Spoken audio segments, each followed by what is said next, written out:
What's up, guys? We are here at the end of the Indie Showcase. It's time for the last batch of games. In this session, I didn't even bother try to use a controller. I just stuck with the keyboard and the mouse the whole time. So let's get started with the first game, which is Undercroft Warriors. This is one of those games where you just have to keep playing over and over to get better at it. I played this game a few times. The first time was me just running from enemies and slashing them if they got too close to me. I was a bit annoyed, feeling like I'd have a much better time if I had a gun instead of this short range sword. It wasn't until later that I discovered that you can actually dash, and if you run into enemies with this dash, you can deal massive damage and gain your health points back. The game was hard, and I couldn't even pass the first boss. The game was actually fun though. This looks like it was inspired by the game called Vampire Survivors. The next game is Velocity High Speed, which is a 3D platformer. The controls are simple. You move around and you jump.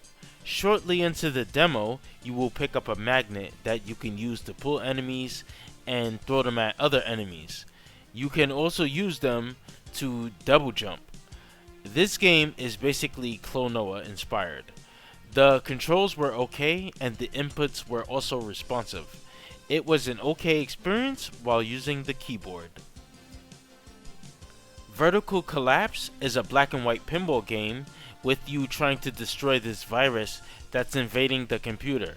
You have to guide the pinball up to destroy the robot's eyes, and then the virus will reveal itself for you to attack.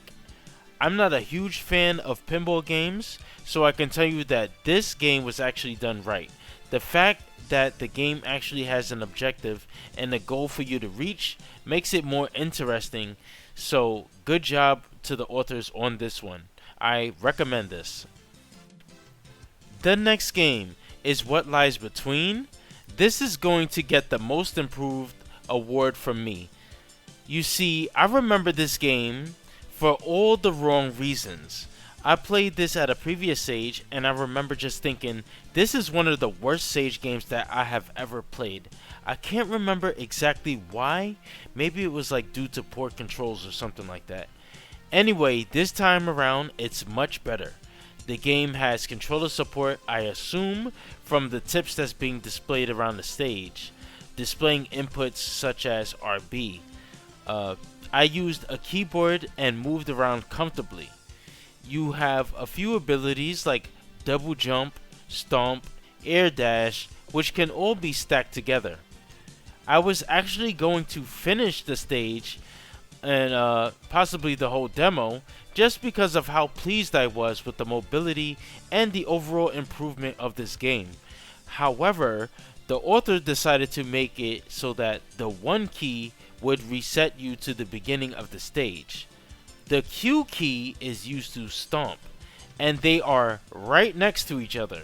So I actually ended up accidentally hitting the one key while I was trying to stomp, and I lost all of my progress.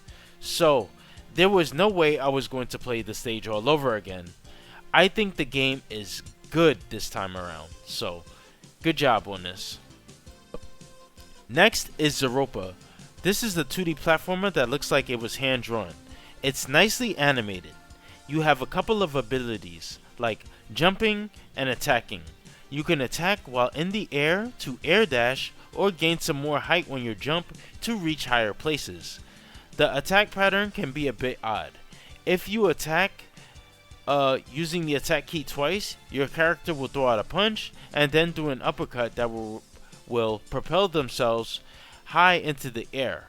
I was actually not a fan of that move.